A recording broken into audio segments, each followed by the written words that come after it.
ಶ್ರೀಧ ಕದಾಧರ ಶಿವಾಸಾದಿ ಶಿವಾಸಾದಿ கௌர பக்த விருந்தா ஹரே கிருஷ்ணா. பாகவத பிரார்த்தனை படிக்கிறாங்க மாதாஜி இல்லைன்னா இது பக்கத்துக்கு தான் படிக்கிறோம். மாதாஜி பகவத்கீதை பகவத்கீதை இப்ப வந்து பகவத்கீதைன்னு படிக்கிறாங்க. ஆமா, பகவத்கீதை ஸ்லோகம் படிங்க மாதாஜி. படிச்சு அதுக்கு ஒரு இது படிங்க, வந்துடுறேன். சரிங்க. ஸ்லோகம் படி மாதாஜி. ஸ்லோகம் இல்லை, இன்னைக்கு 6வது அத்தியாயம் 26வது பதம் 26 25 மாதாஜி. 25. சனைக சனைர் உபரமேத் புத்தயா திருதிக் கிருஹீதயா ஆத்ம சம்ஸ்தம் மனக கிருத்வா ந கிஞ்சித் அபி சிந்தையேத். ஹரே கிருஷ்ணா. மாதாஜி படிங்க. வலுவான நம்பிக்கையுடன் கூடிய புத்தியின் மூலம் படிப்படியாக சமாதியில் நிலை பெற வேண்டும். இவ்வாறு மனம் தன்னில் மட்டுமே நிலைநிறுத்தப்பட்டு வேறெதையும் சிந்திக்காமல் இருக்க வேண்டும். பொருளுரை: வலுவான நம்பிக்கையினாலும் புத்தியினாலும் ஒருவன் புலன்களின் செயல்களை படிப்படியாக நிறுத்த வேண்டும். இது பிரத்யஹாரா எனப்படும். உறுதி, தியானம், புலனடக்கம் ஆகியவற்றால் கட்டுப்படுத்தப்பட்ட மனம் சமாதியில் நிலை பெற்றாக வேண்டும். அந்நிலையில் ஜட வாழ்வில் வீழ்வதற்கான அபாயம் சிறிதும் கிடையாது. வேறு விதமாக கூறினால், ஜட உடல் இருக்கும் வரை ஜடத்துடன் தொடர்பு கொண்டுள்ள போதிலும் புலனுணர்ச்சியின் பற்றி சிந்திக்க கூடாது. பரமாத்மாவின் இன்பத்தை தவிர வேறு இன்பம் எதையும் எண்ணக்கூடாது. கிருஷ்ண உணர்வை நேரடியாக பயில்வதால் இந்நிலை எளிதாக அடையப்படும். ஸ்லோகம் படிங்க மாதாஜி. மாதாஜி வந்து படிக்கட்டுங்க. அது யதோ நிச்சயல் சலதி மனசஞ்சலம் அஸ்திரம் ததஸ்ததோ நியம்யைதத் ஆத்மன் ஏவ வசம் நயேத். படிட்டாங்க மாதாஜி. படிங்க. மனம் தனது சஞ்சலமான நிலையற்ற தன்மையால் எங்கெல்லாம் சஞ்சரிக்கின்றதோ அங்கெல்லாம் மனதை இழுத்து மீண்டும் தன் கட்டுப்பாட்டிற்குள் கொண்டு வர வேண்டும். பொருளுரை: மனதின் இயற்கை சஞ்சலமானதும் நிலையற்றதும் ஆகும். ஆனால் தன்னுறவு அடைந்த யோகி மனதை கட்டுப்படுத்த வேண்டும். மனதினால் கட்டுப்படுத்தப்படக்கூடாது. மனதை அதன் மூலம் புலன்களையும் கட்டுப்படுத்துபவன் கோஸ்வாமி அல்லது சுவாமி என்று அழைக்கப்படுகிறான். மனதால் கட்டுப்படுத்தப்படுபவன் கோ தாசா, புலன்களின் தாசன் என்று அழைக்கப்படுகிறான். புலரின்பத்தின் தரம் கோஸ்வாமிக்கு தெரியும்.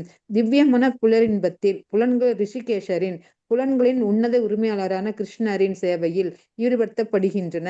தூய்மையாக்கப்பட்ட புலன்களின் மூலம் கிருஷ்ணருக்கு தொண்டு செய்வதே கிருஷ்ண உணர்வாகும். இதுவே புலன்களை முழு கட்டுப்பாட்டிற்குள் கொண்டு வரும் வழியாகும். யோக பயிற்சியின் உன்னத பக்குவ நிலை இதுவே. இதைவிட உயர்ந்தது வேறொன்றும் உண்டோ? ஹரே கிருஷ்ண மாதாஜி. ஹரே கிருஷ்ணா. தேங்க்யூ மாதாஜி. 25வது ஸ்லோகம் பார்க்கலாங்க. ஓம் நமோ பகவதே வாசுதேவாய. His Divine Grace பக்தி வேதாந்த சுவாமி ஸ்ரீல பிரபாதிக்கு ஜெய். சோ வலுவான நம்பிக்கையுடன் கூடிய புத்தியின் மூலம் படிப்படியா சமாதியில நிலை பெறணும். இது சமாதிங்கிறது கடைசி ஸ்டேஜ்.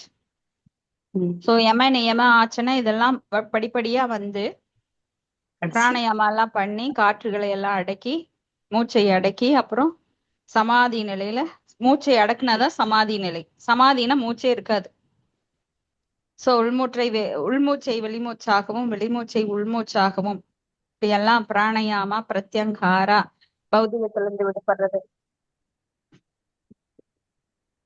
இப்படி பௌதிகத்திலிருந்து விடுபட்டு கடைசியாக அவன் வந்து சமாதி நிலையை அடையறான்.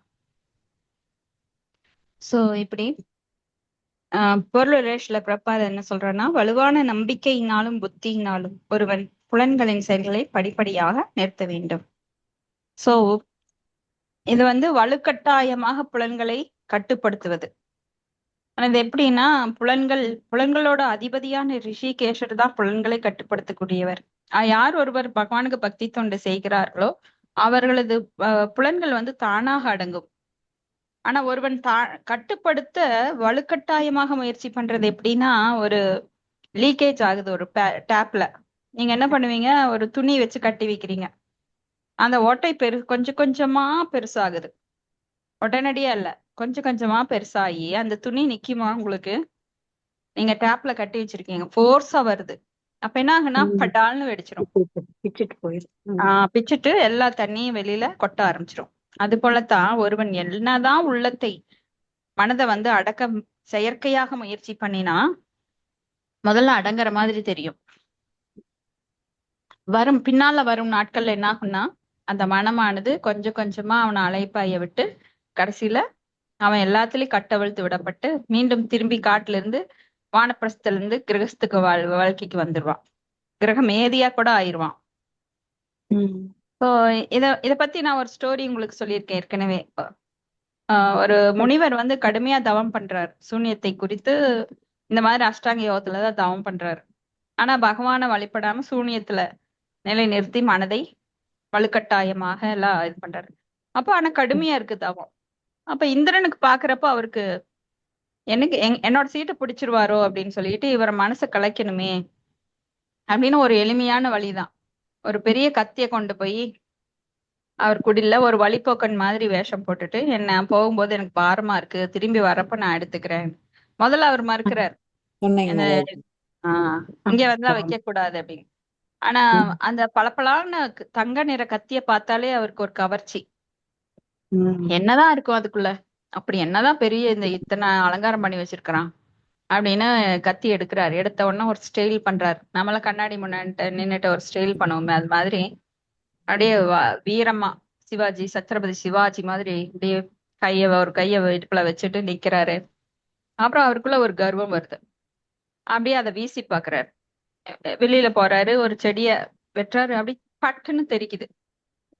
எவ்வளவு ஷார்ப்பு அப்படின்னு சொல்லி அப்படியே அதுல விளையாட ஆரம்பிக்கிறாரு. அப்படியே ஒரு நரியோ புலியோ வருது, அதை ஒரே சீவு அந்த விலங்கு செத்துருச்சு. சோ இப்படியாக பாவம் பண்ண ஆரம்பிச்சிட்டாரு. அப்போ நம்ம புலன்கள் வந்து தூண்டுதல், மனம் எனும் அந்த சூட்சும புலனால் தூண்டுதல் உண்டாக்கப்படும் போது நம்ம புலன்கள் சும்மா இருக்காது. எப்படா நம்மளுக்கு ஆர்டர் கிடைக்குன்னு பார்த்துட்டு இருக்கோம். உடனே அது செய்ய ஆரம்பிச்சிடும். சோ மனம் அதை கட்டுப்படுத்தப்பட வேண்டும். எப்படி? புத்தியால. அப்ப புத்தி ஸ்ட்ராங்கா இல்லை அப்படின்னா மனம் வந்து சீக்கிரம் கீழே போயிரும். சோ புத்தி வந்து கீழே வந்துரும், மனம் மேல இருக்கும். மனதை கட்டுப்படுத்துவது இன்டெலிஜென்ஸ், அந்த புத்தி. அது சரியில்லைன்னா இப்படித்தான் நடக்கும். இப்ப இதெல்லாம் ரொம்ப கஷ்டம் இந்த அஷ்டாங்க யோகத்துல. சோ அந்த உறுதி, தியானம், புலனடக்கம் இதெல்லாம் கட்டுப்படுத்தப்பட்ட மனம் சமாதியில் இதெல்லாம் நிலை பெற்றாக வேண்டும். அந்நிலையில ஜடவாழ்வில் வீழ்வதற்கான அபாயம் கிடையாது. அப்ப ஜடவுடல் இருக்கும் வரை ஜடத்துடன் தொடர்பு கொண்டுள்ள போதிலும் புலனுகர்ச்சியை பற்றி சிந்திக்க கூடாது. ஏன்னா நம்ம ஜடத்துல தான் இருக்கோம், மாயைக்குள்ளதான் இருக்கிறோம், மாயையோட உலகத்துலதான் இருக்கிறோம். ஆனா ஜடத்தை பத்தி நினைக்க கூடாது, புலனுகர்ச்சி பத்தி நினைக்க கூடாது. இப்ப பரமாத்மாவின் இன்பத்தை தவிர வேறு இன்பம் எதையும் எண்ணக்கூடாது. இப்ப கிருஷ்ண உணர்வை நேரடியாக பயில்வதால் இந்நிலை எளிதாக அடையப்படும். ஏன்னா கிருஷ்ணர் தான் நமக்கு புலன்களோட அதிபதி. அவர் நினைச்சா புலன்களை கட்டுப்படுத்தலாம். அதனாலதான் நம்ம எப்பவுமே பகவத்கீதை, பாகவதம் படித்து பக்தர்களோட சங்கத்தை எடுத்துக்கணும். முக்கியமா பக்தர்கள் சங்கம் நம்மளுக்கு உறுதுணையா இருக்கும் பக்தி செய்யறதுக்கு. அப்ப அடுத்த ஸ்லோகம் 26வது ஸ்லோகத்துல யதோ யதோ நிச்சல மனச்சஞ்சலம் அஸ்திரம் ததஸ்ததோ தத் ஆத்மன் ஏவ வசம் ஏத் அப்படின்றதுல என்ன சொல்றாருன்னா, மனம் தனது சஞ்சலமான நிலையற்ற தன்மையினால் எங்கெல்லாம் சஞ்சரிக்கிறதோ அங்கிருந்தெல்லாம் மனதை இழுத்து மீண்டும் தன் கட்டுப்பாட்டுக்குள் கொண்டு வர வேண்டும். நம்மளுக்கு காலையில சாண்டிங் பண்ணும்போது இந்த மனம் வந்து அங்கங்க ஓடி ஓடி போயிடும். மறுபடியும் புடிச்சு இழுத்து கொண்டு வரணும். ஏன்னா மனம் வந்து சஞ்சலமானதும் நிலையற்றதும். குரங்கு மாதிரி மரத்துக்கு மரம் அது கிளைக்கு கிளை தாவிட்டே இருக்கும். இப்போ மனதை அதன் மூலம் புலன்களையும் கட்டுப்படுத்துவாங்க. ஏன்னா மனது தூண்டுறதுனாலதான் புலன்கள் செயல்படுது. அப்ப மனதை அடக்கிட்டா புலன்கள் பல்லு புடுங்கின பாம்பு மாதிரி அது செயல்படாது. சோ அப்படி கட்டுப்படுத்துறவங்க தான் கோஸ்வாமி. நாம நேத்து பார்த்தோம், வாச்சோ வேகம் மனச குரோதோ வேகம் ஜிக்வா வேகம் உதரோபஸ்த வேகம் ஏதான் வேகான்யோ விஷயேத தீர சர்வாம் அபிமாம் பிருத்திவீம் சசிஷ்யாத் அப்படின்னு. இப்ப கோஸ்வாமி என்பவர் அந்த பேச்சின் உந்துதல், நாக்கின் உந்துதல், வயிற்றின் உந்துதல், பாலுறுப்பின் உந்துதல் இதையெல்லாம் அடக்கிறவர்.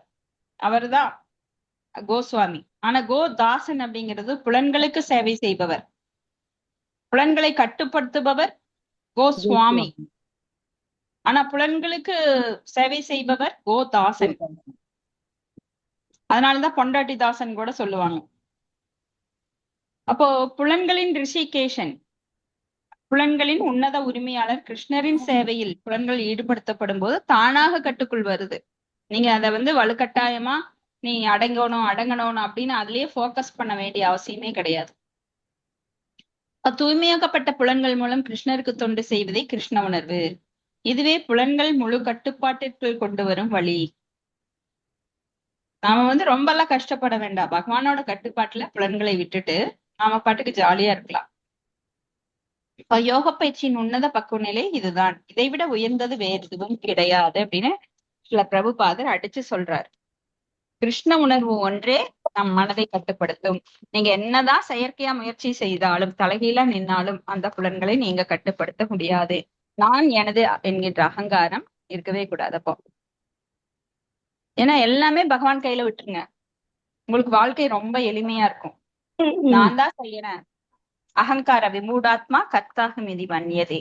நம்மளோட பொய் அகங்காரம் சில சமயம் என்ன பண்ணும், இல்ல நீதான் எல்லாம் செய்யற, நீதான் அதுக்கு கர்த்தா, லாபம் வந்தா நீதான், நட்டம் வந்தா கடவுளுக்கு மேல பாரம் போட்டுரு, கடவுளே நான் உனக்கு எத்தனை தேங்காய் உடைச்சு அப்படி பண்ணிட்டியே அப்படின்னு நிறைய பேர் அப்படி சொல்றது நாம பார்த்திருக்கலாம். எத்தனை அபிஷேகம் பண்ணினேன், எல்லாம் எனக்கு இப்படி நட்டம் ஆயிடுச்சு, நான் உன்னை தானே நம்பி இருந்தேன், நான் என்ன ஒண்ணுமே தப்பு பண்ணல, எனக்கு தெரிஞ்சு நான் ஒண்ணுமே பண்ணலம்பாங்க. இதெல்லாம் பொய்யான ஒரு கற்பனை. அதுக்கடுத்தது ஸ்லோகம் 27. பிரசாந்த மனசம் ஏனம் யோகினம் யோகினம் சுகம் சுகம் உத்தமம் உபைதி சாந்த ரஜம் பிரம்மபூதம் அகல்மஷம். ஹரே கிருஷ்ணா. படிக்கிட்டாங்க மாதாஜி. படிங்க மாதாஜி. என் மீது மனதை நிறுத்திய யோகி நிச்சயமாக உத்தம சுகம் என்னும் உயர் பக்குவத்தை அடைகிறான். ரஜோகுணத்தை கடந்த அவன் பிரம்மாவிடம் உள்ள தனது குண ஒற்றுமையை உணர்வதன் மூலம் தனது முந்தைய செயல்களின் விளைவுகளிலிருந்து விடுபடுகிறான். பொருளுரை. பௌதிக களங்கத்திலிருந்து விடுபட்டு பிரம்மாவிடம் இல்ல பிரம்மனிடம் உள்ள தனது குண ஒற்றுமையை உணர்வதன் மூலம் தனது முந்தைய செயல்களின் விளைவுகளிலிருந்து விடுபடுகிறான். பொருளுரை. பௌதிக களங்கத்திலிருந்து விடுபட்டு இறைவனின் திவ்யமான தூண்டில் ஈடுபடுவதே பிரக்மா பூத நிலையாகும். மத் பக்திதம் லப தேபராம். பகவத்கீதை 18.54. மனம் பகவானின் தாமரை திருவடிகளில் நிலை பெறாதவரை ஒருவன் பிரம்மனின் குணத்தில் நிலை பெற முடியாது. சா வை மன கிருஷ்ண பாதரவிந்தயோ. இறைவனின் திவ்யமான அன்பு துண்டில் எப்பொழுதும் ஈடுபட்டிருப்பது, கிருஷ்ண உணர்வில் இருப்பது உண்மையில் எல்லா ஜட கலங்களிலிருந்தும் ரஜகுணத்தில் இருந்தும் விடுபட்ட நிலையாகும். ஹரே கிருஷ்ணா மாதாஜி. நன்றி மாதாஜி. நன்றி மாதாஜி. சோ பகவான் மீது மனதை நிலைநிறுத்தும் போது அது உத்தம சுகம் என்னும் உத்தம ஸ்லோக வார்த்தையா அப்படின்னு படிக்கிறோம் நம்ம பாகவதத்துல. அப்ப அந்த உயர் பக்குவத்தை அவன் அடைகிறான். அப்ப என்ன ஆகுதுன்னா, நமக்குள்ள இருக்கிற இந்த கீழ் குணங்களான ரஜோகுணம் மற்றும் தமோ குணம் இதையெல்லாம் கடந்து அவனால் வர முடியும். இப்ப பிரம்மனிடம் அப்படின்னா, பிரம்மன் அப்படின்னா பகவானிடம் உள்ள குண ஒற்றுமையை உணர்வதன் மூலம் அவனுக்கும் பகவானுக்கும் ஒரே குணங்கள் தான், ஆனா அளவால் வேறு. பகவான் பெரியவற்றுள் பெரியவர், ஆனா நாம சிறியவற்றுள் சிறியவர்கள். ஆனா பகவானுக்கு இருக்கிற அதே குணம் நம்ம கிட்ட இருக்கு, ஆனா எப்படி? சிறிய அளவுல. எப்படி கடல் அளவு நிறைய இருக்கு, ஆனா அதனோட ஒரு சொட்டு எப்படி இருக்கு, அதுவும் உவர்ப்பாக இருக்கிறது. சோ பௌதிக களங்கத்திலிருந்து விடுபட்டு இறைவனின் திவ்யமான தொண்டில் ஈடுபடுவதுதான் பிரம்மபூத நிலை. மக்பக்திம் லபதே பராம். அப்போ மனம் அவரது தாமரை பாதங்களில் நிலை பெறாதவரை பிரம்மனின் குணத்தில் நிலை பெற முடியாது. சோ பிரம்மபூத நிலை எப்ப வரும்னா, மனம் எப்பொழுதும் அவர் தாமரை திருவடிகளை நினைத்து கொண்டும் அவரை பற்றியே பேசிக்கொண்டும் பாடிக்கொண்டும் இருக்கிற உயர்ந்த பக்தர்களுக்கு மட்டும்தான் அந்த நிலை வரும். பிரம்மன்ல நிலை பெற முடியும், மத்தவங்கள நிலை பெற முடியாது பிரம்மன்ல. சவை மன கிருஷ்ண பாதார விந்தையோ வாசாம்சி வைகுந்த குணானு வர்ணனே அப்படின்னு சொல்லி எப்பொழுதும் பகவான் தாமரை பாதங்களில் மனதை நிலைநிறுத்தி தனது எல்லா செயல்களையும் பகவானுக்கு, ஒவ்வொரு உறுப்புகளையும் பகவானோட பக்தி தொண்டுல எப்படி பக்தர்கள், உயர்ந்த பக்தர்கள் ஈடுபடுத்துறாங்களோ, அதுக்கு யாரு நாம் எப்பவுமே உதாரணமா சொல்றோம்? அம்பரீஷ் மகாராஜ்.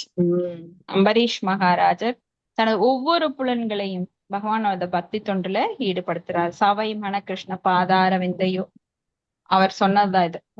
அப்ப இறைவனின் திவ்யமான அன்பு தொண்டில் எப்பொழுதும் ஈடுபட்டிருப்பது, கிருஷ்ணரது உணர்வில் இருப்பது உண்மையில் எல்லா ஜடக்கலங்கங்களிலிருந்தும் ரஜோகுணத்திலிருந்தும் விடுபட்ட நிலை. சோ அததான் தூய்மைப்படுத்துறது அப்படின்னு நம்ம சொல்றது. மந்திரம் சொல்லும் போது ஏன் நம்மளுக்கு தூய்மையாகுது உணர்வு? ரஜோகுணமும் தமோகுணமும் நம்மளை விட்டு நீங்குது. ஏன்னா பகவான் அதை அகற்றக்கூடியவர். நீங்க யாரையாவது யார் வீட்டுக்காவது போய் கிளீன் பண்ணு, நீ அவங்கள சுத்தம் பண்ணு அப்படின்னு சொன்னா நாம யாரையாவது போய் அவ்வளவு வாலண்டியரா செஞ்சிருவோமா? ஆனா பகவான் என்ன பண்றார்? ஆனா பகவான் ரொம்ப கருணை மிக்கவர்.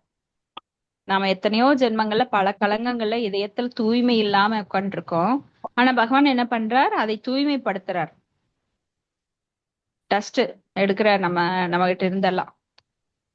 அதனால பகவானுடைய மந்திரத்தை சொல்லும் போதே பகவான் நம்ம இதயத்துல குடிகொண்டிருக்கிற அந்த பரமாத்மா நம்மை கிளீன் பண்ண ஆரம்பிச்சிடுறார். அதனால ரஜோகுணமும் தமோகுணமும் நம்மை விட்டு நீங்கிறது. அப்ப சத்துவகுணத்துல உயர்ந்த நிலைக்கு வரும்போது அது படிப்படியாக மேலோங்கி சுத்த சத்துவ நிலைக்கு உயர்கிறது. சுத்த சத்துவ நிலைக்கு வரும்போது பகவானின் குணங்களும் நாமும் ஒரே நிலையில பெற்றிருக்கின்ற அந்த குணத்தினால நாம பிரம்மன் நிலை, பிரம்மன்கிற நிலை. அப்ப பகவான் கிட்ட இருந்து வந்தவங்க தான் நம்ம எல்லாருமே. அவரு பரபிரம்மன், நாமெல்லாம் குட்டி குட்டி பிரம்மன்கள். ஏன்னா நம்ம ஆத்மா ஆன்மீகமானது, சச்சித்த ஆனந்தமயமானது. சோ கடவுளும் சச்சித்த ஆனந்தமயமானவர். ஆனா அவருக்கு எப்பவுமே இருக்கு. ஆனா நம்மளுக்கு இப்ப களங்கங்களால் மூடப்பட்டு இருக்கு. அந்த நிலை வெளிப்படுத்தப்படும். அந்த பிரம்ம பூத நிலை வெளிப்படுத்தப்படும். ஸ்லோகம் 28. யுஜ்ஜன்யேவம் சதாத்மானம் யோகி விகம கல்மஷஹ சுகேன பிரக்ம சம்பர்ஷம் அத்யந்தம் சுகம் அஷ்ணுதே. ஹரேஷமத்தஜி, நான் படிக்கிறேன். படிங்க.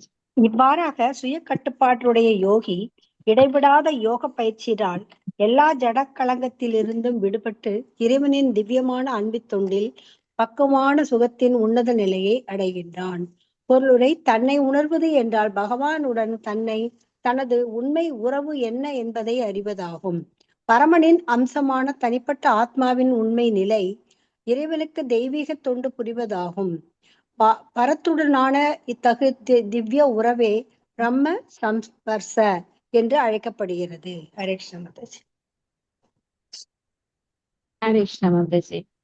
சுய கட்டுப்பாடுடைய யோகி இந்த யோக பயிற்சியினால எல்லா களங்கத்திலிருந்து விடுபட்டு இறைவனின் அன்பு தொண்டில் பக்குவமான சுகத்தின் உன்னத நிலையை அடைகிறான்.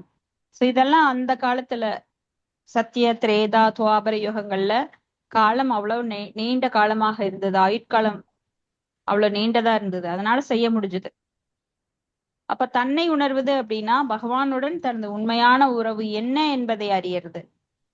நான் உடல் அல்ல, ஆத்மா அப்படிங்கிற நிலை மட்டும் கிடையாது. தன்னை உணர்வதுன்னா பகவானுக்கும் எனக்கு என்ன உறவு அப்படிங்கறத அறியறது.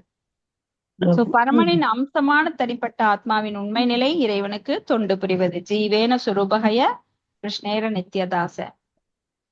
அப்போ பரத்துடனான இத்தகு திவ்ய உறவே பிரம்ம சம்பர்ஷ அப்படின்னு சொல்லப்படுது. அடுத்த ஸ்லோகம் 29. சர்வபூத சுஸ்தம் ஆத்மானம் சர்வபூதானி சாத்மனி ஈசதே யோக யுத்தாத்மா சர்வத்திர சம தர்ஷனஹ. ஹரேஷமத்தஜி, உண்மையான யோகி என்னை எல்லா உயிர்களிலும் என்னில் எல்லா உயிர்களையும் காண்கின்றான்.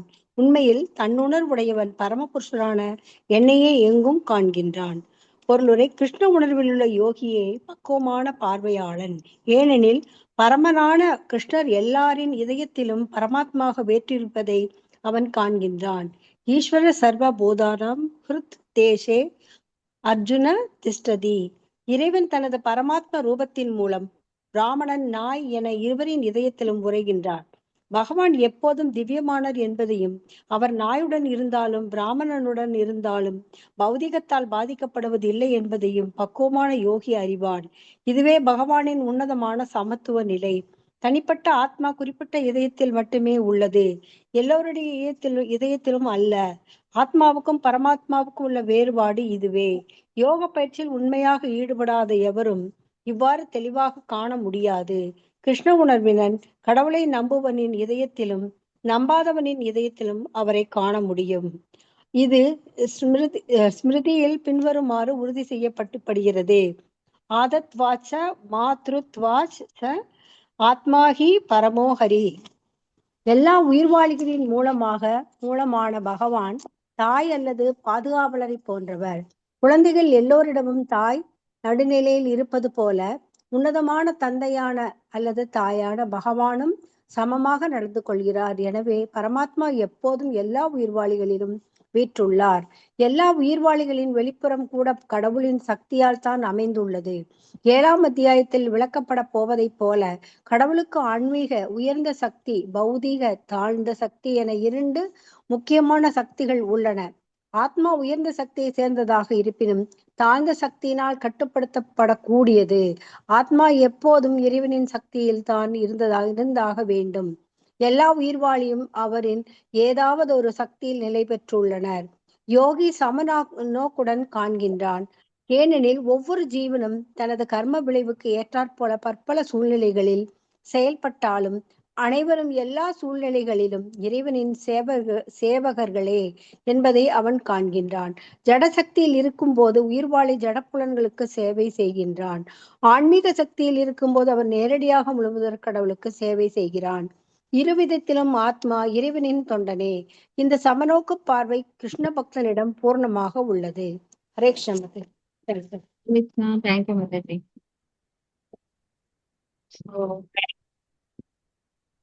இது வந்து 29வது ஸ்லோகம் தான் மாதாஜி.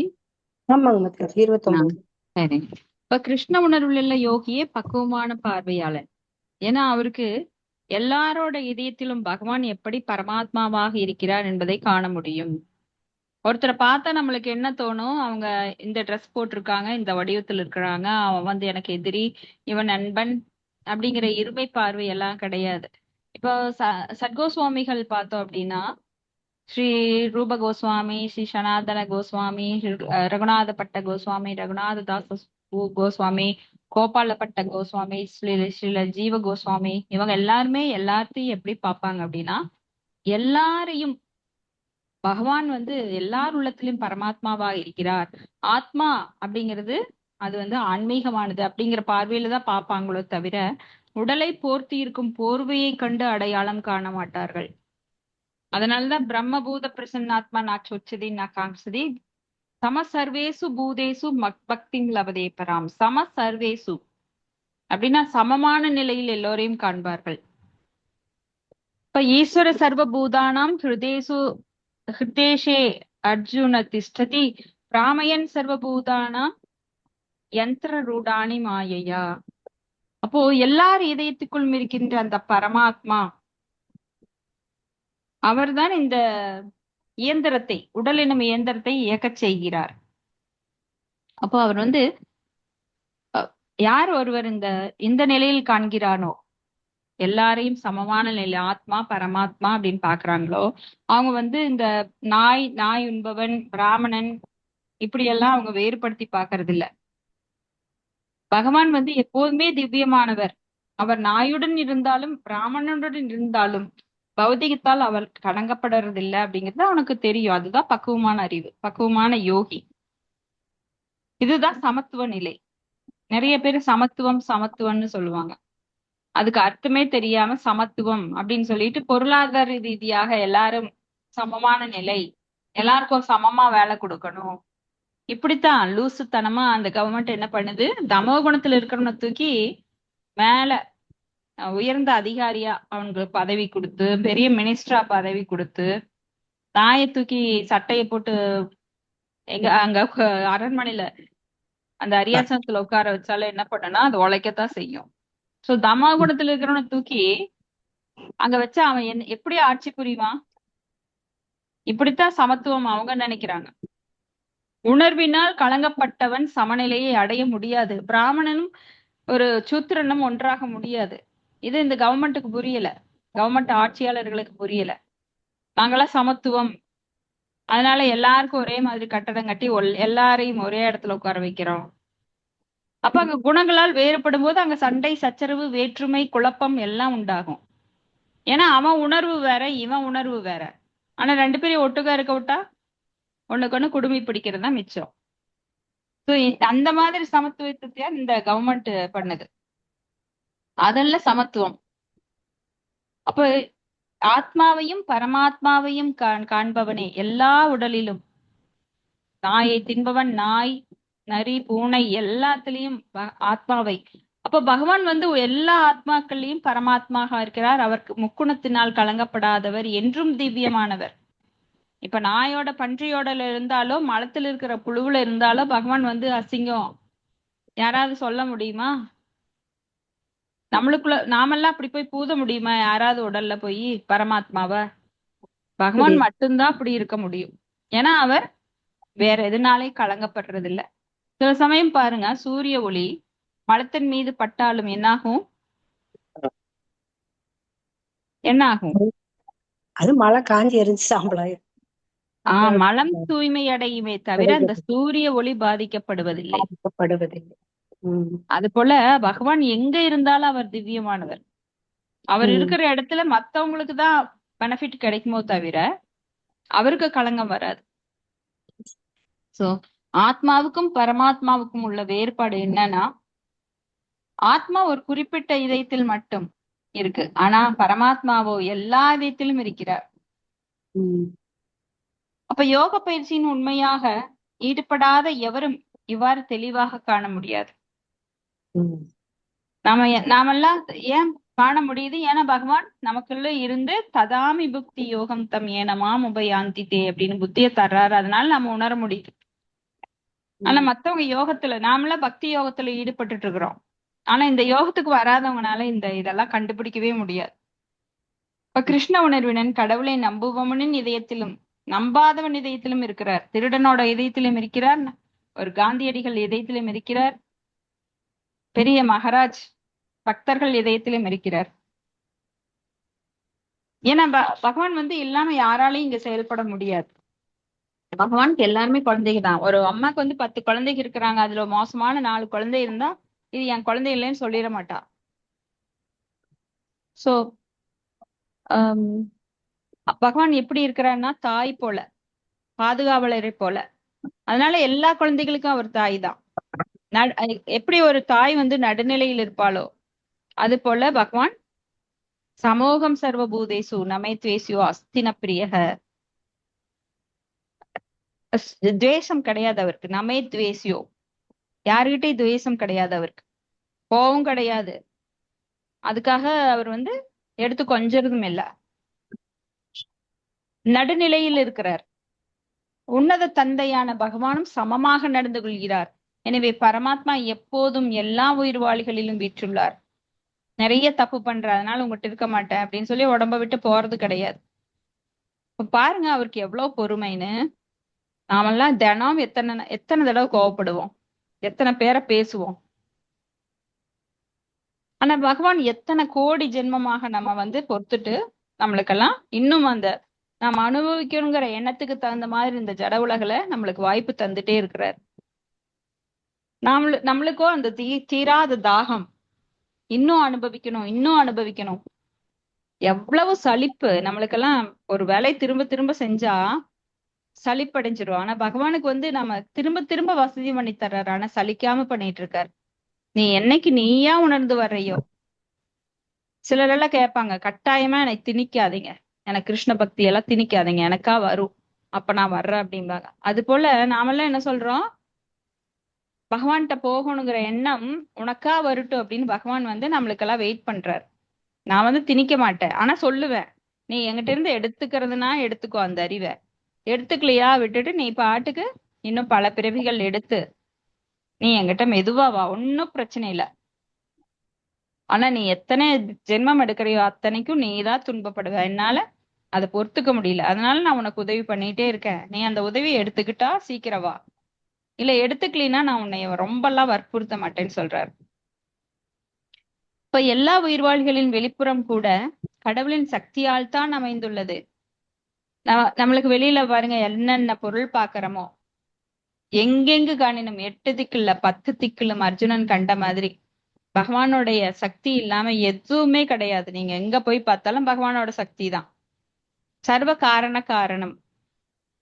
அதைத்தான் நம்ம பாகவத்துல கூட படிச்சோம்.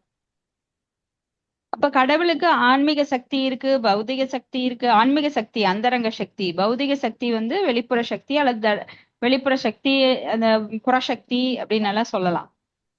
அப்படின்னு நிறைய 2 சக்திகள் இருக்கு. ஆத்மா உயர்ந்த சக்தியை சேர்ந்ததாக இருப்பினும் தாழ்ந்த சக்தியினால் கட்டுப்படுத்தக்கூடியது.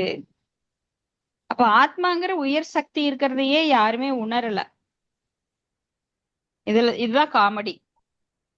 ஆத்மாவுக்காக நான் எதுவுமே பண்ணல வாழ்நாள் ஃபுல்லா. என் உடம்புக்கு வந்து உண்பது, உறங்குவது, உடலுறவு கொள்ளுவது, தன்னை தற்காத்து கொள்ளுவது. ஏன்னா நிலையற்ற இந்த உடலுக்கு அத்தனையெல்லாம் செய்வாங்க, ஓடி ஓடி ஓடி ஓடி. ஆனா அதுல எந்த சுகமும் இல்லைன்னு தெரிஞ்சாலும் மீசையில மண் ஒட்டலன்னு சொல்லி அதுலயே இருப்பாங்க. ஆனா ஆத்மா உள்ள ஆன்மீகமான ஆத்மா, சச்சித் ஆனந்தமான ஆத்மா இருக்கு.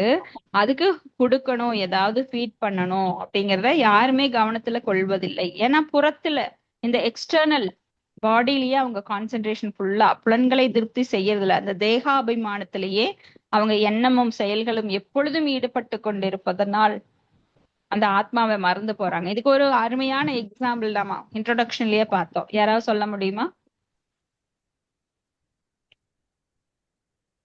சில பிரபுபாதர் அழகா ஒரு ஓமை சொல்லியிருப்பார்.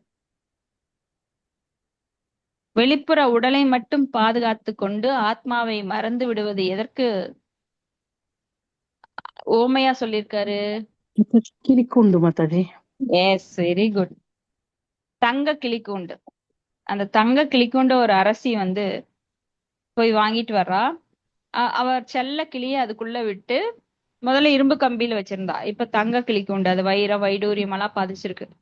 அதுக்குள்ள அந்த கிளியை விடுறா. ஆனா அந்த கவர்ச்சி அவளுக்கு வந்துருச்சு அந்த கூண்டு மேல.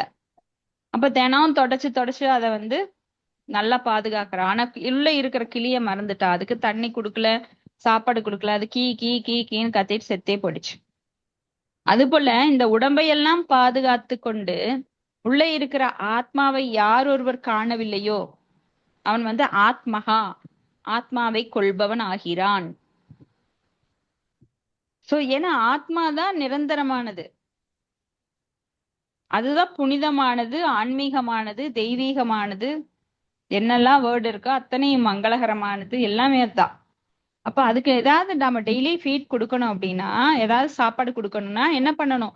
ஆத்மாக்குரிய அந்த ஆன்மீக ஞானத்தை, பகவானை பற்றிய ஞானத்தை. ஏன்னா பகவானுடன் தொடர்புடையது, நெருங்கிய தொடர்புடையது. பகவானோட பார்ட் அண்ட் பார்சல், பகவானுடைய அங்கம் நாமெல்லாம். அது பகவான்கிட்ட இருந்து வெளிப்பட்டது. எத்தனை அந்த ஆத்மாவோட சைஸ் என்ன? 10,000. அந்த முடியோட நுனியில 10,000 கூறுல ஒரு பகுதி. அவ்வளவு நுண்ணியது. ஆனா அது கேக்குது, பகவானை பத்தி பேசு, பகவானை பத்தி பாடு, அதுதான் எனக்கு ஆனந்தம் கொடுக்கும். ஆனந்தமயோ அபியாசாத். அது இல்லாம நீ வெறும் சாப்பிடுறது, தூங்குறது, வாங்குறது, என்ன ஜடப்பொருட்களை வாங்குறது, அதுலயே மூழ்கி இருக்காத. தயவு செஞ்சு எனக்கு சாப்பாடு கொடு, சாப்பாடு கொடுன்னு ஏங்குது. சோ யார் ஒருவர் அதை கவனிக்கிறாங்களோ, அதுக்கு சாப்பாடு டெய்லி கொடுக்குறாங்களோ, பகவானுடைய நாம ரூப குண லீலைகளை பற்றி பேசி பக்தர்கள் சங்கம் எடுத்து அதுக்கு உணவு கொடுக்குறாங்களோ, அப்ப அந்த ஆத்மாவானது ஆனந்தமா இருக்கு. ஆத்மா ஆனந்தமாகும் போது உங்களுக்கு எல்லாமே, உடல்ல இருக்கிற எல்லா புலன்களும் ஆனந்தம் அடையும். ஏன்னா அந்த ஆத்மா ஆனந்தம் அப்படிங்கிறது புலன்களும் சேர்ந்து ஆன்மீகமயமாக்கும் போது எல்லாம் சேர்ந்து ஒட்டுக்கா கிடைக்குது. ஏன்னா ஆத்மா ஆனந்தம் அடையிற காரணம் என்ன? நம்ம பக்தி தொண்டு பண்றோம். பக்தி தொண்டு எப்படி பண்றோம்? இருக்கிற ஜட புலன்களை ஆன்மீக புலன்களாக மாற்றி பகவானுக்கு பக்தி தொண்டு பண்றோம். அப்ப இருக்கிற பௌதிக பொருட்களை ஆன்மீக பொருட்களா மாத்துறோம். இதுதான் கலை. ஒரு கிருஷ்ண பக்தன் செல்போனை வச்சு நோண்டிக்கிட்டு கூகுள்லயோ யூடியூப்லயோ போய் கண்ட காட்சிகளை எல்லாம் பார்த்துட்டு கலக்கம் அடைஞ்சு அவனது உறுப்புகள் தூண்டப்பட்டு தவறான வழிக்கு போவது கிடையாது. அவன் எப்பொழுதும் பகவானை பற்றிய செய்திகளை கேட்பதற்காக அந்த மொபைலை யூஸ் பண்றான். இப்படி ஒவ்வொன்னையும் அவன் யூஸ் பண்ணும்போது அவன் பகவானுக்கு நன்றாக பக்தி செய்கிறான். பௌதிக பொருட்களை எல்லாம் ஆன்மீகப்படுத்தி அவன் நல்லா பக்தி செய்யறான். இப்போ யோகி சமநோக்குடன் காண்கிறான். ஒவ்வொரு ஜீவனும் அவனவன் கர்ம விலைக்கு ஏற்றாற்போல் பற்பல சூழ்நிலை செயல்பட்டாலும் அனைவரும் எல்லா சூழ்நிலையிலும் இறைவனின் சேவகர்களே அப்படின்னு அவன் பார்க்கக்கூடும். அவனுக்கு பார்க்கக்கூடிய சக்தி கிடைக்குது. அப்ப ஜடசக்தியில் இருக்கும்போது உயிர்வாழி ஜடப்புலன்களுக்கு சேவை செய்கிறான். ஆன்மீக சக்தியில் இருக்கும்போது அவன் நேரடியாக முழுமுதற் கடவுளுக்கு சேவை செய்கிறான். அப்ப நம்மள தடசர சக்தி அப்படின்னா ஒரு மதில் மேல் பூனை, இந்த பக்கம் குதிக்கலாம் அந்த பக்கம் குதிக்கலாம். சோ ஆன்மீகத்துல இருக்கும்போது நாம் பகவானுக்கு சேவை செய்யறோம். ஆனா எப்போ ஆன்மீக போர் அடிக்குது, உண்மையா ஆரம்ப நிலையில அப்படி இருக்கிறவங்களுக்கு அது மாதிரி ஒரு மனத்துல சஞ்சலம் வரும். சஞ்சலமி மன கிருஷ்ண பிரமாதி பலவத்திரிடம் தஸ்யாகம் நிக்கிரகம் மண்யே வாயுரேவ சுதுஷ்கரம் அப்படின்னு அர்ஜுனன் கூட மனதை அடக்க முடியல. அப்போ எப்போ பகவானுக்கு சேவை செய்யாம என் புலன்களுக்கு சேவை செய்கிறேன் அப்படின்னு ஒருவன் நினைக்கிறானோ, அர்ஜுனன் அப்படிதான் நினைச்சாரு ஆரம்பத்துல. போர் புரிய மாட்டேன், எனக்கு வந்து இந்த இவங்களெல்லாம் கொன்னா எனக்கு பாவம் வந்துரும், நான் நரகத்துக்கு போயிருவேன், அப்புறம் பெண்கள் எல்லாம் சோடை போயிருவாங்க, என்னென்னமோ ரீசன் சொன்னாரு. ஆனா பகவான் சொன்னார், நீ எனக்காக செயல்புரி, கடமையை செய், பலனை எதிர்பார்க்காதே அப்படின்னு எல்லாம் சொன்னாரு. அதுக்கப்புறம் தான் அர்ஜுனன் புரிஞ்சுது, ஓ நாம எனக்காக செயல்புரியும் போது அதுல பலன்கள் மோசமான விளைவுகள் வருது, பகவானுக்காக செய்யும் போது எல்லாமே பகவான் ஏத்துக்கிறார், சர்வம் கிருஷ்ணா அர்ப்பணம் அப்படின்னு புரிஞ்சு அப்புறம் பகவான் சொல்றதபடி கரிஷியே வசனம் தவ, நான் நீ சொல்றது செய்யறேன் அப்படின்னு ஏத்துக்கிட்டு செய்யறார். சோ அவன் ஆன்மீக சக்தியில் இருக்கும்போது பகவானுக்கு சேவை செய்யறான். ஆனா ஒரு ரெண்டே சாய்ஸ் தான் இருக்கு. ஒண்ணு நீங்க பகவானுக்கு சேவை செய்யலாம், இல்லைன்னா மாயைக்கு சேவை செய்யலாம். மகாமாயான்ற அந்த இல்யூசரி எனர்ஜி. மாயை அப்படின்னா அறியாமையினால நீங்க உங்களுக்கு நீங்களே சேவை செய்யறேன்னு சொல்லிட்டு போய் மறுபடியும் அந்த பாலும் கிணத்துல விழுகுறீங்க. சோ பாலும் கிணறு அப்படிங்கிறது அதுல விழுந்தா ரொம்ப கஷ்டம். உயிர் பிழைக்கவும் முடியாது, உயிரோடு இருக்கவும் முடியாது. சாகவும் முடியாது, உயிரோடு இருக்கவும் முடியாது. தண்ணி இருக்கிற கிணத்துல விழுந்தா கூட ஒருவன் நீச்சல் தெரியலன்னா அதுக்குள்ள மூழ்கி உயிர் இழந்துடலாம். ஆனா பாலும் கிணத்துல விழுந்தா ரெண்டாம் கட்டியா அவன் தவிச்சிட்டு இருப்பான், போராடிட்டு இருப்பான். அது மாதிரிதான் இங்க எப்போ கிருஷ்ண பக்தி இல்லாதவன் பாலும் கிணத்துல விழுந்த மாதிரி ரொம்ப கஷ்டப்பட்டுட்டே இருப்பான் எப்பவுமே. ஏன்னா அவனுக்கு ஒரு புரிதலும் கிடையாது. கண்ணை கட்டி காட்டுல விட்ட மாதிரி எப்பவும் தேடல்லையே இருப்பான், பௌதிக தேடல்ல. அது கிடைச்சுதா, ஓ கிடைச்சதுன்னு 4 நாளைக்கு ஆட்டம் போடுவான். ஆனா அது அடுத்த 40 நாள்ல மறுபடியும் இன்னொன்னுக்கு போராடுவான். அப்புறம் அது கிடைச்சுதா, மறுபடியும் இன்னொன்னுக்கு போராடுவான். இப்படியே தொடர்கதையாக அவன் வாழ்க்கையை முடிச்சிருவான். கடைசியில எதுவுமே இன்பம் இல்லை, ஐயோ இந்த நோய் வேற வந்துருச்சே, முதுமை வேற வந்துருச்சு அப்படின்னு அப்புறம் மரணத்துக்கூட போராடி அப்புறம் மரணம் அடைந்து மறுபடியும் ஒரு உடல் எடுத்து இப்படியாக அவன் போய்கொண்டே இருக்கும். அவனோட கதை நீண்டு கொண்டே இருக்கும், நாய்வாலை பிடிச்ச மாதிரி. அடுத்தது ஸ்லோகம் 30. யோமாம் பஷ்யதி சர்வத்ர சர்வம் ச மயி பஷ்யதி தஸ்யாஹம் ந பிரணஷ்யாமி சச்சமேன பிரணஷ்யதி. என்னை எல்லா இடங்களிலும் சரிங்க என்னை எல்லா இடங்களிலும் எல்லாவற்றையும் என்னிலும் காண்பவன் என்னை ஒருபோதும் இழப்பதில்லை, நானும் அவனை ஒருபோதும் இழப்பதில்லை. பொருளுரை: கிருஷ்ண பக்தன் கிருஷ்ணரை எங்கும் காண்பதும் கிருஷ்ணரில் எல்லாவற்றையும் காண்பதும் நிச்சயமே. ஜட இயற்கையின் தனித்தனி தோற்றங்களை அவன் காண்பது போல இருந்தாலும் எல்லாம் கிருஷ்ண சக்தியின் தோற்றங்களே என்பதை அறிந்து ஒவ்வொன்றிலும் அவன் கிருஷ்ணரை உணர்கிறான். கிருஷ்ணரின்றி எதுவுமே இருக்க முடியாது. கிருஷ்ணரே எல்லாவற்றின் இறைவன். இதுவே கிருஷ்ண உணர்வின் அடிப்படை கொள்கையாகும். கிருஷ்ண உணர்வு கிருஷ்ணரின் மீதான அன்பை வளர்ப்பதாகும். இது ஜடத்திலிருந்து முக்தி அடைவதை விட உயர்ந்த நிலையாகும். தன்னுணர்விற்கு அப்பாற்பட்ட கிருஷ்ண உணர்வின் இந்நிலையில் பக்தனுக்கு கிருஷ்ணரே எல்லாம் ஆகி விடுவதாலும், பக்தன் கிருஷ்ணரின் மீதான அன்பில் முழுமையடைவதாலும் பக்தன் கிருஷ்ணருடன் ஒன்றாகி விடுவதாக கூறலாம். பின்னர் கிருஷ்ணருக்கும் பக்தனுக்கும் இடையே ஒரு நெருங்கிய உறவு தொடங்குகிறது. அந்நிலையில் ஜீவனை அழிக்கவோ பக்தனின் பார்வையிலிருந்து பரமபுருஷரை விளக்கவோ இயலாது. கிருஷ்ணரில் கலப்பது ஆன்மீக அழிவாகும். பக்தன் அத்தகு அபாயத்தை ஏற்பதில்லை. பிரம்ம சம்ஹிதையில் 5.38 கூறப்பட்டுள்ளது. படிங்க மாதாஜி.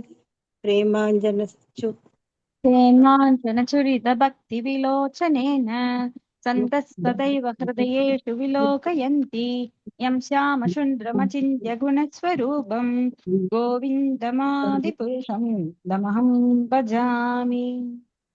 பிரேமை என்னும் மையினால் அலங்கரிக்கப்பட்ட பக்தரின் கண்களால் எப்போதும் காணப்படும் ஆதிபுருஷரான கோவிந்தனை நான் வணங்குகிறேன். பக்தரின் இதயத்தில் வீற்றுள்ள அவர் தனது நித்தியமான சியாமசுந்தர ரூபத்தில் எப்போதும் காணப்படுகிறார். இந்நிலையில் உள்ள பக்தரின் பார்வையை விட்டு பகவான் விலகுவதில்லை. பக்தனும் அவரது தரிசனத்தை இழப்பதில்லை. இறைவனை இதயத்தினுள் பரமாத்மாவாக காணும் யோகியின் விஷயத்திலும் இதுவே உண்மை. தூய பக்தனாக மாறக்கூடிய இத்தகு யோகி தனக்குள் இறைவனை காணாமல் ஒரு கணமும் வாழ முடியாதவனாகி விடுகிறான். Hare Krishna Mataji. Thank you. Hare Krishna. Thank you Mataji. So பகவான் இல்லாம பக்தன் இல்ல, பக்தன் இல்லாம பகவான் இல்லை அப்படிங்கிற நிலைதான் இப்ப நம்ம பாக்குறோம். சோ ஒரு யோகியானவன், பக்தி யோகி, கிருஷ்ண உணர்வில் இருப்பவன் கிருஷ்ணரை எல்லா இடங்களிலும் எங்கும் எல்லாவற்றிலும் காண்பதுங்கிறது நிச்சயம். இதுக்கு யாரு உதாரணம்? பிரகலாத் மகாராஜா. நாமெல்லாம் படம் பார்த்துட்டு வந்தோம். அந்த காட்சிகள் நமக்குள்ள ஓடிட்டே இருக்கும். நான் பாக்கலீங்க மாதாஜி. பாக்கலீங்களா? அந்த படம் பார்த்தவங்களுக்கு எல்லாம் தெரியுமே எல்லாருக்குமே. ஒவ்வொரு மரத்திலையும் ஒவ்வொரு இடத்துலயும் இருப்பாரு.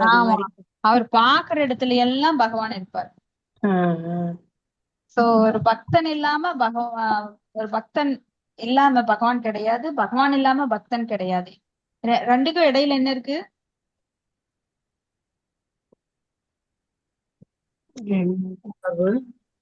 பக்தனுக்கும் பகவானுக்கும் இடையில் பக்தி தொண்டு. ஆமா, அதான் அன்பு. கரெக்ட். சோ அன்புனா என்ன வேணும்? பக்தி வேணுமாங்க? அன்புனா பரிமாற்றம் வேணும்.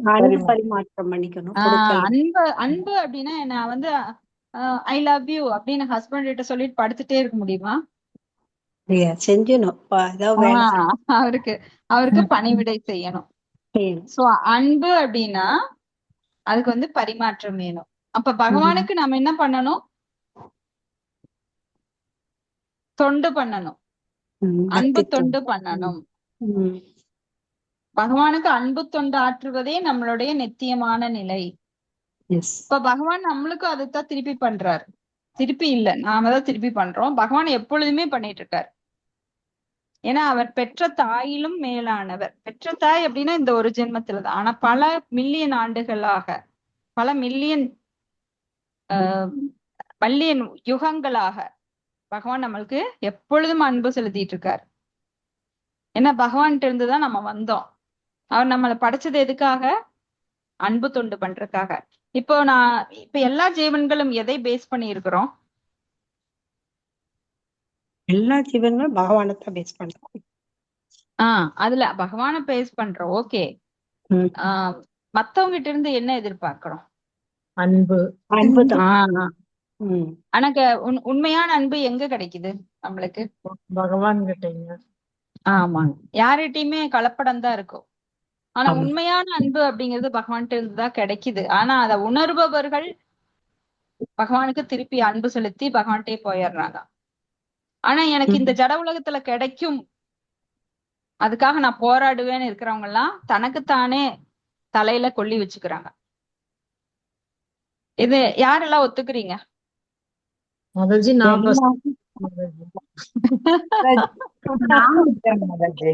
எல்லாருமே ஒத்துக்குவாங்க.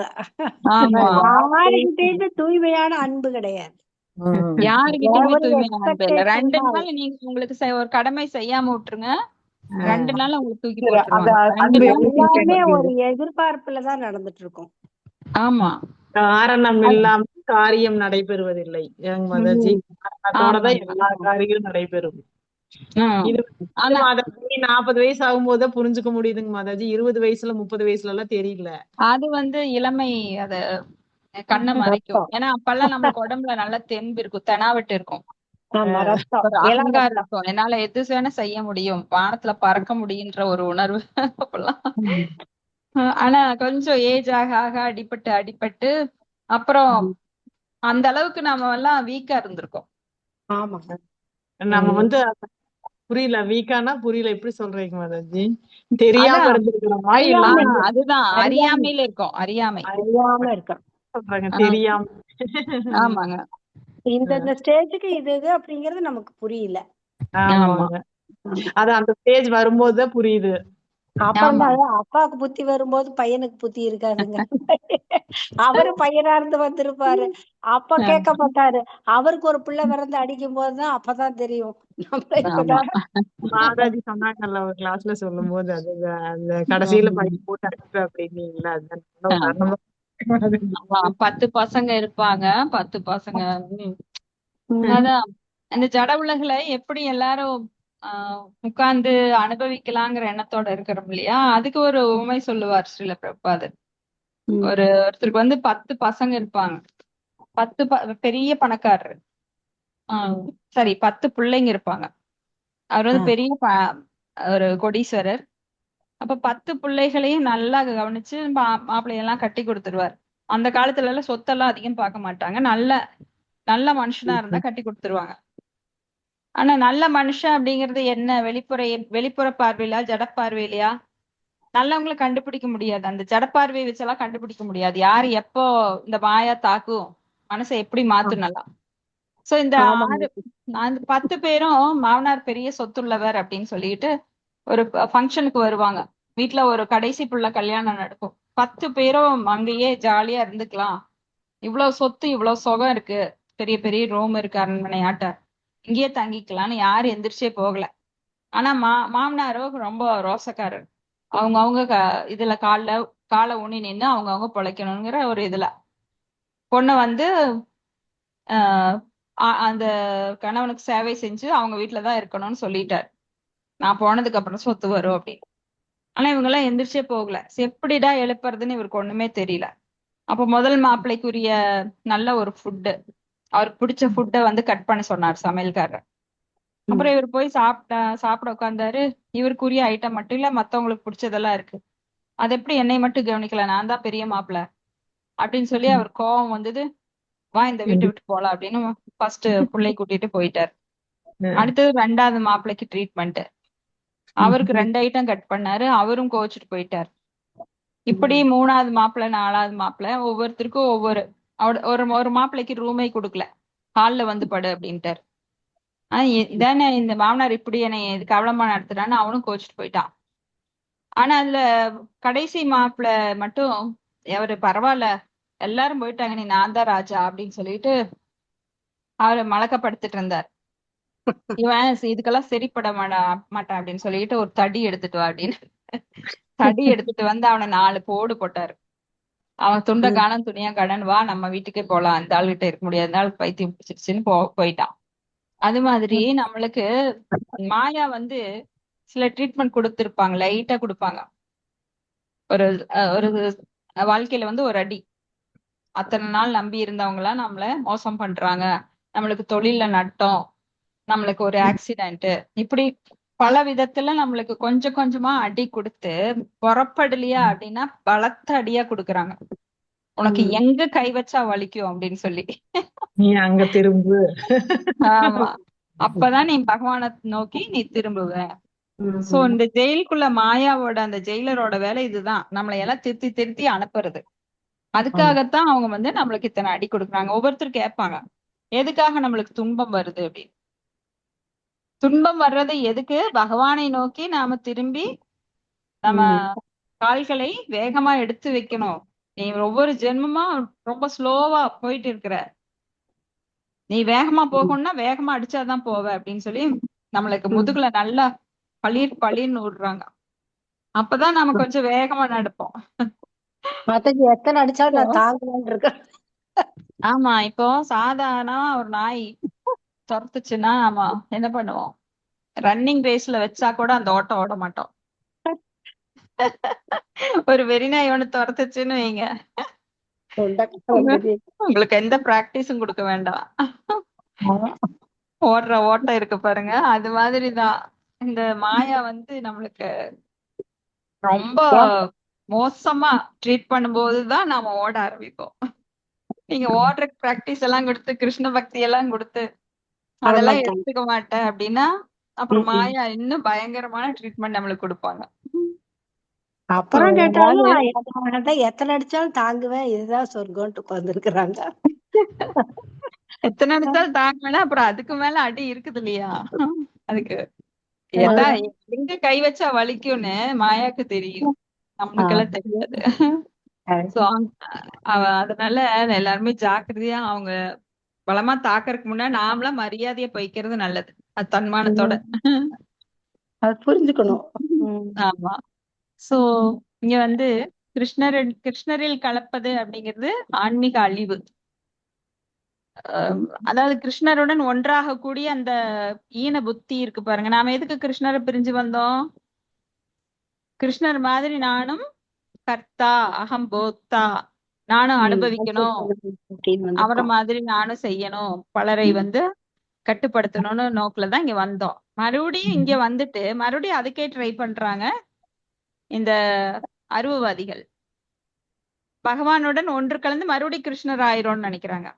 இப்ப புரியுதுங்களா? எங்க தொடங்குனாங்களோ மறுபடியும் அங்கேயே போய் அதே தப்புல முடியறாங்க. புரியுதா இது? ஆமா, அங்க இருந்து நம்ம வந்துட்டோம், திருப்பி நம்ம அங்க போறதுக்கு. அங்கிருந்து எதுக்கு வந்தோம்?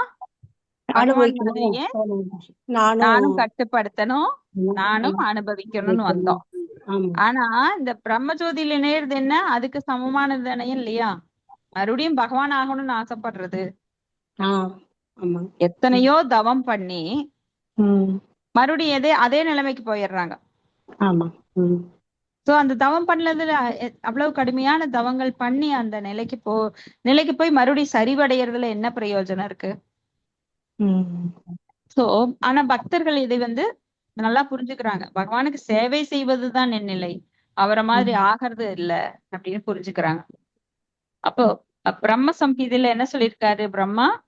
பிரேமேஞ்சன சுரித பக்தி விலோச்சனேன, பிரேமை எனும் மையினால் பூசப்பட்ட பக்தர்களால் மட்டுமே பகவானை காண முடியும். பிரேமை அப்படின்னா அன்பு, அன்பினால மட்டும்தான் அவரை காண முடியுமோ தவிர நாம வேற எந்த கர்ம காண்டத்தினாலேயோ ஞான காண்டத்தினாலேயோ தியான யோகத்தினாலேயோ பகவானை காண முடியாது. பக்தனால் மட்டுமே பக்தியானாம் அவிஜானாதே யாவான் யாசாஸ்மி தத்வதக ததோமாம் தெக்துவோ ஞாத்வா விசதே தத் அனந்தரம். ஒரு பக்தனால மட்டும்தான் பகவானை காண முடியும், வேற யாராலையும் காணவே முடியாது.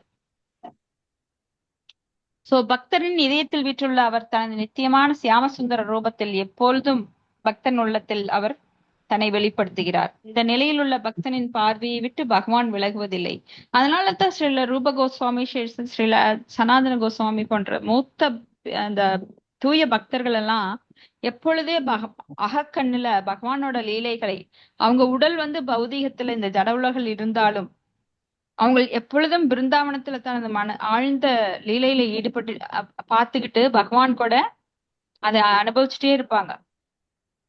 சம்டைம்ஸ் தூய பக்தர்கள் இந்த உலகத்துல இருக்கிறதே இல்ல, அவங்க வந்து ஆன்மீக உலகத்துக்கு போயிருவாங்க, உடல் மட்டும்தான் இங்க இருக்கும். இதெல்லாம் வந்து நம்ம உண்மையிலேயே நடந்தது. இஸ்கான் சென்டர்ல ஒரு பக்தர், அவர் பேர் தெரியல, அவர் என்ன பண்ணாருன்னா ஆன்மீக உலகத்துக்கு போயிட்டார்.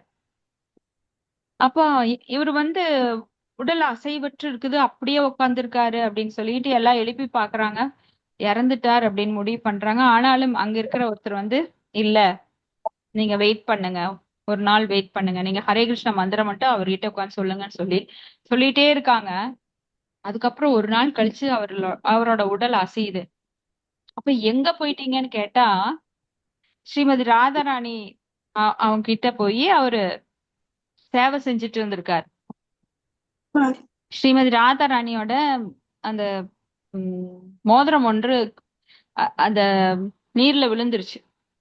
அதை தேடி கொடுத்துட்டு அங்க போய் ஸ்ரீமதி ராதாராணி கூட அவங்க ஸ்பின் பண்ணிட்டு கீழே வர்ற நேரத்துக்குள்ள இங்க எல்லாம் குழப்பம். அவர் உயிர் போயிருச்சுன்னு நினைச்சிட்டாங்க. ஆனா கொஞ்ச நேரம் கழிச்சுதான் தெரிஞ்சது அவர் திரும்பி அந்த உடலுக்குள்ள வந்தது. ஒரு நாள் கழிச்சுதான் அவனுக்கு புரிஞ்சிருக்கு. சோ அப்படி உத்தம பக்தர்கள் எல்லாம் எப்போதும் மனதளவுல பகவானுடன், இங்கே உடல் எங்க இருந்தாலும் கோலோகத்துல அவங்க இருப்பாங்க.